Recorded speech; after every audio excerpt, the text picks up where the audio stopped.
অনেক দিন আগে একটি ছোট গ্রামে তিনজন খ্যাতিমান কবিরাজ বাস করতেন, দয়াল, মহেন্দ্র এবং শফিক। তাদের প্রত্যেকেরই বিশেষ গুণ ছিল। দয়াল ছিলেন একজন নিরাময়কারী। তার হাতের স্পর্শে মানুষের সকল ব্যথা বেদনা দূর হয়ে যেত।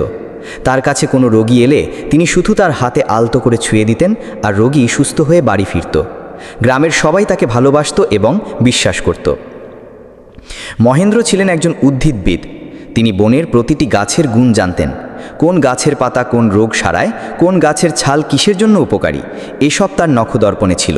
তিনি বিভিন্ন গাছগাছড়ার রস, পাতার প্রলেপ তৈরি করে মানুষের কঠিন রোগ সারাতেন।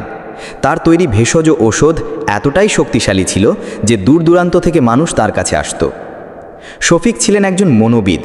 তিনি জানতেন যে অনেক রোগ শুধু শরীরের নয়, মনেরও হয়। যখন কোনো রোগী তার কাছে আসতো, তিনি তাদের সাথে কথা বলতেন, তাদের মনের কষ্ট বোঝার চেষ্টা করতেন।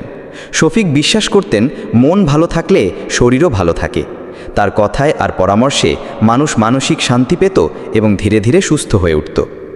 একবার জমিদার অসুস্থ হয়ে পড়লেন।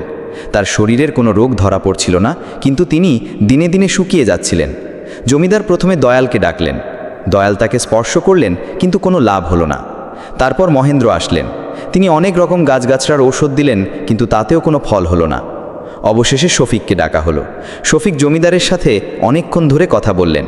তিনি বুঝতে পারলেন জমিদার তার একমাত্র ছেলের মৃত্যু শোকে ভুগছেন।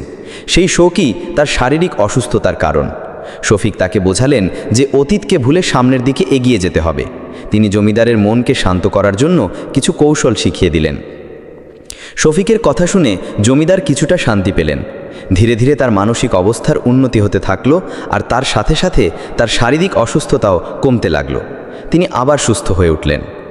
এই ঘটনার পর গ্রামবাসী বুঝতে পারল যে একজন সত্যিকারের কবিরাজের শুধু একটি গুণ থাকলে চলে না। শরীর, মন ও আত্মার চিকিৎসার জন্য সব গুণের সমন্বয় প্রয়োজন।